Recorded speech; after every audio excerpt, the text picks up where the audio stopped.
ওয়াবাশশিরিল মুমিনিন, ওগো নবী এরকম ঈমানদারদেরকে তুমি সুসংবাদ দিয়ে দাও। সুবহানাল্লাহ। ঈমানদারদের জন্য সুসংবাদ দুনিয়াতে এবং আখিরাতে। আল্লাহু আকবার কইবেন না? ঈমানদারদের জন্য সুসংবাদ দুনিয়ায় আখিরাতে। দুনিয়াতে কিসের সুসংবাদ? দুনিয়াতে শুধু খালি ঈমানদাররাই মায়ের খায়, কথা বলেন না কেন? ঈমানদাররাই নির্যাতিত নিপীড়িত, ঈমানদাররাই মাজলুম। তারপরও আল্লাহ বললেন ঈমানদারদেরকে সুসংবাদ দাও। হ্যাঁ, অবশ্যই প্রিয়জনেরা, আল্লাহ রাব্বুল আলামিন অন্য আয়াতের মধ্যে বলেছেন ওয়ালা তাহিনু ওয়ালা তাহজানু ওয়া আনতুমুল আ'লাউনা ইন কুনতুম মুমিনিন। আল্লাহ রাব্বুল আলামিন বলেন, ও ঈমানদারেরা, তোমরা যদি ঈমানদার হতে পারো, তোমরা যদি খাঁটি মুমিন হতে পারো, খাঁটি ঈমানদার যদি হতে পারো, তবে তোমাদের কোনো চিন্তা নাই, তোমাদের কোনো টেনশন নাই, তোমাদের কোনো ফ্রাস্ট্রেশনের কারণ নাই, হেজিটেশনের কোনো কারণ নাই। তোমরা আনতুমুল আ'লাউন, তোমরা বিজয় অর্জন করবে, বিজয় তোমাদের হাতে আসবে। জোরে বলেন আল্লাহু আকবার। আল্লাহ কি বললেন? বিজয় তোমাদের হাতে আসবে। তোমরা তোমাদেরকে খাঁটি ঈমানদার হওয়া লাগবে, ঈমানের স্পিরিট থাকা লাগবে, ঈমানের উপর অটল থাকা লাগবে, ঈমানের উপর অবিচল থাকা লাগবে। যত জেল জরিমানা যাই কিছু আসুক না কেন, যত হুমকি দুমকি আসুক না কেন, ঈমান বিক্রি করা যাবে না, বাতিলের সাথে আপুস করা যাবে না, ঠিক কিনা? বাতিলের কাছে, জালিমদের কাছে মাথা নত করা যাবে না, কথা বলে। এই জন্য আল্লাহ বলেন, ওই ঈমানদারেরা, তোমাদের কোনো টেনশন নাই, বিজয় দুনিয়াতে, বিজয় তোমাদের হাতেই আসবে। Nothing to be worried, nothing to be frustrated, তোমরাই হবে বিজয়। জোরে বলেন আল্লাহু আকবার। তোমাদের কিসের চিন্তা, কিসের ভয়, কিসের টেনশন, কিসের দুশ্চিন্তা? বিজয় তো তোমাদের, যদি তোমরা ঈমানওয়ালা হতে পারো, ঈমানের দাবি যদি পূরণ করতে পারো। জোরে বলেন আল্লাহু আকবার। সম্মানিত ভাইরা, এই পৃথিবীতে বিজয় এবং আখিরাতেও বিজয়। দুনিয়াতেও ঈমানদাররা বিজয় লাভ করবে, আর আখিরাতেও জান্নাত পেয়ে বিজয় লাভ করবে। সুবহানাল্লাহ বলেন। আখিরাতে হচ্ছে জান্নাতের সুসংবাদ, আর দুনিয়াতে হচ্ছে বিজয়ের সুসংবাদ।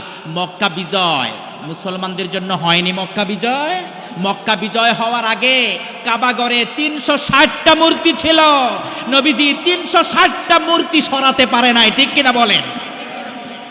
কারণ ক্ষমতা তখন আবু জেহেলদের হাতে। মনে আছে আপনাদের? ভুলে গেছেন? আবু জেহেলদের হাতে ক্ষমতা। মক্কার 13 বছর নবীজি কাবার ভিতর থেকে 360টা মূর্তি সরানোর সাহস পায়নি, সরাইতেও পারে নাই।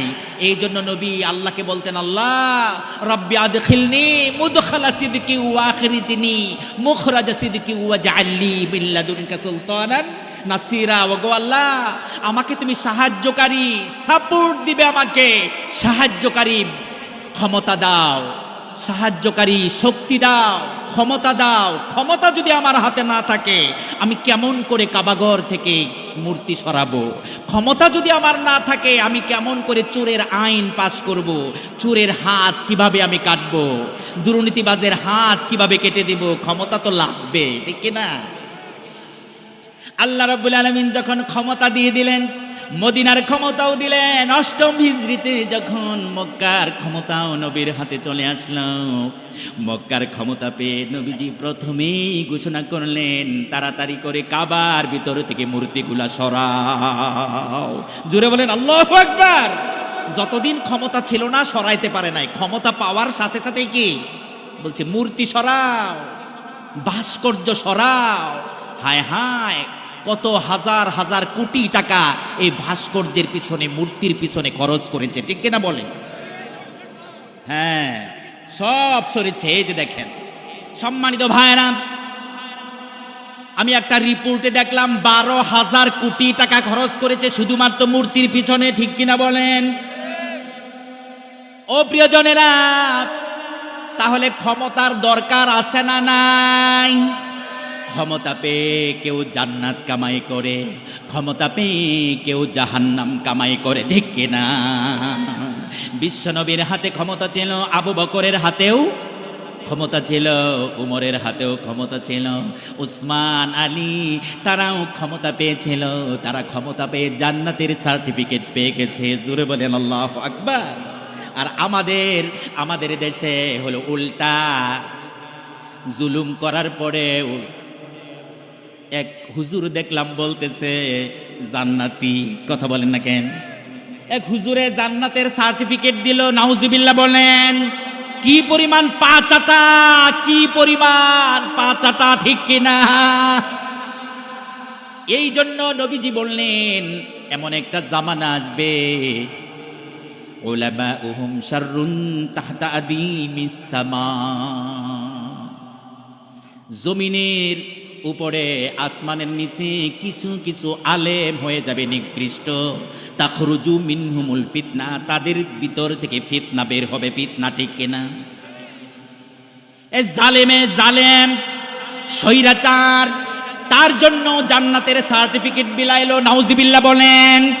জান্নাতের সার্টিফিকেট দেওয়ার মালিককে? নবীজিও কাউকে জান্নাতের সার্টিফিকেট দিতে পারে না। নবীজি যাদেরকে দিয়েছেন কার ইশারায় দিয়েছেন? আল্লাহর ইশারায় দিয়েছেন। নবীজি নিজের পক্ষ থেকে কোনো সিদ্ধান্ত নেয় না, ঠিক কিনা? সম্মানিত ভাইরা, এই জন্যে আমি যেই কথাটা বলতেছিলাম, ইমানদারদের জন্য সুসংবাদ যিনি দিয়েছেন তিনি কে? দুনিয়াতেও ইমানদারদের হাতে এক সময় ক্ষমতা চলে আসে, তারপরও দুনিয়াতে বিজয়ে চলে আসি, আর আখিরাতে আল্লাহ তাআলা ইমানদারদের জন্য জান্নাত দিবেন, এই ওয়াদা করেছেন কে? সবাই বলেন কে? সূরা তাওবার ৭২ নম্বর আয়াতে চলে যান। আল্লাহ রাব্বুল আলামিন বলেছেন, ওয়া'আদাল্লাহুল মুমিনিনা ওয়াল মুমিনাতি জান্নাতিন তাজরি মিন তাহতিহাল আনহারু খালিদিনা ফিহা ওয়া মাসাকিন তাইয়্যিবাতান ফি জান্নাতি আদন ওয়া রিদওয়ানুম মিনাল্লাহি আকবার যালিকা হুয়াল ফাউজুল আযীম। জোরে বলেন আল্লাহু আকবার। আল্লাহ রাব্বুল আলামিন বলেন, আমি ঈমানদার নারী এবং পুরুষ, ঈমানদার নারীও যেমন আছে ঈমানদার পুরুষও আছে। কথা বলেন। ইমানদার পুরুষও যেমন আছে, ইমানদার নারীও আছে। এই জন্য আল্লাহ তাআলা শুধু পুরুষের কথা বলে নাই, শুধু নারীর কথা বলে নাই, দুজনের কথাই বলেছেন। আল্লাহ বলেন, আমি আমার ইমানদার নারী পুরুষদের জন্য জান্নাতের ওয়াদা করেছি। তাদেরকে এমন জান্নাত দেব যে জান্নাতের তল দেশ দিয়া নহর সমূহ প্রবাহমান। জোরে বলেন আল্লাহু আকবার। সম্মানিত ভাইরা, আপনারা কি ওই জান্নাতে যেতে চান? কারা কারা চান একটু হাত তুলে আল্লাহরে দেখায়া দেন। লিল্লাহি তাকবীর, লিল্লাহি তাকবীর। ওগো আল্লাহ, আটকবাসীর দিকে তাকাও, তাকায়া দেখো সবাই হাত তুলে দেখায়া দিল আল্লাহ তারা তোমার জান্নাতে যেতে চায়। এই জন্য শক্ত বিছানার উপরে বসে আছে, শক্ত বিছানার উপরে বসে বসে জান্নাতের স্বপ্ন দেখে আর কোরআন শুনে। জোরে বলেন আল্লাহু আকবার। আল্লাহ সবাইকে জান্নাতের জন্য কবুল করুক। সবাই বলুন আমিন। আর একটু জোরে বলেন আমিন। এখন জান্নাত তো আমাদের স্বপ্ন, জান্নাত হচ্ছে আমাদের ঠিকানা, জান্নাত হচ্ছে আমাদের স্বপ্নের আবাসন, ঠিক কিনা? ওই জান্নাতে যাওয়ার জন্য যেই রাস্তা দিয়া যাওয়া দরকার ওই রাস্তায় তো চলতে হবে নাকি? জাহান্নামের পথে, জাহান্নামের গাড়িতে উঠে কি জান্নাতে যাওয়া যায়? আমার ড্রাইভার যদি আমাকে এই রাস্তায় না এনে একেবারে নেওয়া যাইতো সেই খুলনা, তাহলে কি আমি এখানে আসতে পারতাম? সম্মানিত ভাইরা, সেই খুলনার গাড়িতে উঠলে আপনাকে খুলনা নিয়ে যাবে, শরীয়তের পুরের গাড়িতে উঠলে শরীয়তপুর নিয়ে যাবে, দক্ষিণবঙ্গের গাড়িতে উঠলে আপনি দক্ষিণবঙ্গে যাবেন, উত্তরবঙ্গের গাড়িতে উঠলে উত্তরবঙ্গের গাড়িতে উঠে কিন্তু আপনি দক্ষিণবঙ্গে আসতে পারবেন না। জাহান্নামের গাড়িতে উঠে জান্নাতে যাওয়া যায় না, জান্নাতের গাড়িতে উঠেই জান্নাতে যাওয়া লাগে, ঠিক কিনা? এই জন্য মাহফিলগুলোকে বলা হয় জান্নাতের বাগান, কারণ এখান থেকে জান্নাতের ইনস্ট্রাকশন দেওয়া হয়, ইন্ডিকেশন করা হয়, জান্নাতের কথা বলে দেওয়া হয়, জান্নাতের ঠিকানা বলে দেওয়া হয়, জান্নাতের রাস্তা দেখানো হয়, ঠিক কিনা বলেন? এই জন্য আমরা আজকে জান্নাতের যে কোয়ালিটিগুলো আছে সেগুলো অর্জন করে আমরা এখান থেকে যেতে চাই। আপনারা কি রাজি আছেন?